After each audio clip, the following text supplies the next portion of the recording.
Овие мажи и жени од Русија се среќаваат во културен центар во главниот град на Ерменија, за да направат нешто што во Русија ќе ги одведе во затвор, отворено да разговараат за политичкиот модел што го сакаат за Русија во иднина. Почнувајќи од минатата година, илјадници руски политички бегалци пристигнале во Ереван за да избегаат од руската репресивна клима.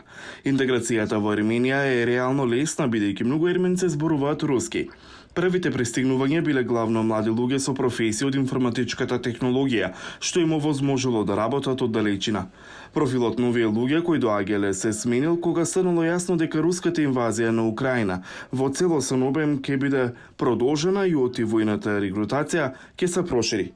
Во време мобилизации, естествено, ехали... Кога започна мобилизацијата, пристигнаа многу мажи на возраст од 18 до 60 години, бидејќи во Русија може да бидат испратени во војна без разлика на годините, а огромното мнозинство од нив беа луѓе кои нема информатичка позадина. Еден од илјадниците мажи кои добиле налог за воен рок бил Арсен Омаков, техничар за телекомуникација кој бил отпуштен од руската јавна телевизија откако биле откриени документи кои наводно покажале негова поврзаност со опозицијскиот лидер Алексеј Навални. Откако ја добил поканата за воен рок, тој го подготвил својот мотор за пат од 2200 километри, возење од Москва до Ереван. Как раз он у меня был сломан. Моторот ми се расипа. Машината беше дома, шасијата и тркалата во градина. Кога се вратив од работа, го поправив.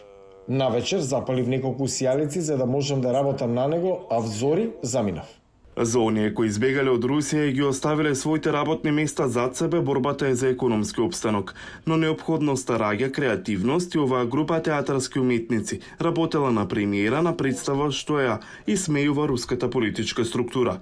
Како резултат на нивната работа, тие може да ги издржуваат своите семејства во новата земја.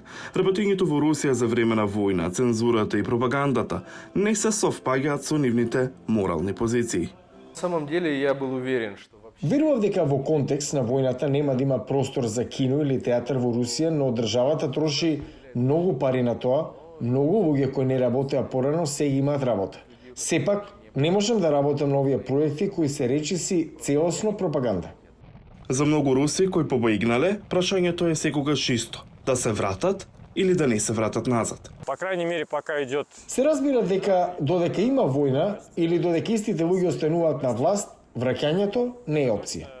Војната протера многу млади руси кои се противат на политиката на Путин, раселувајќи ги низ евроазискиот регион.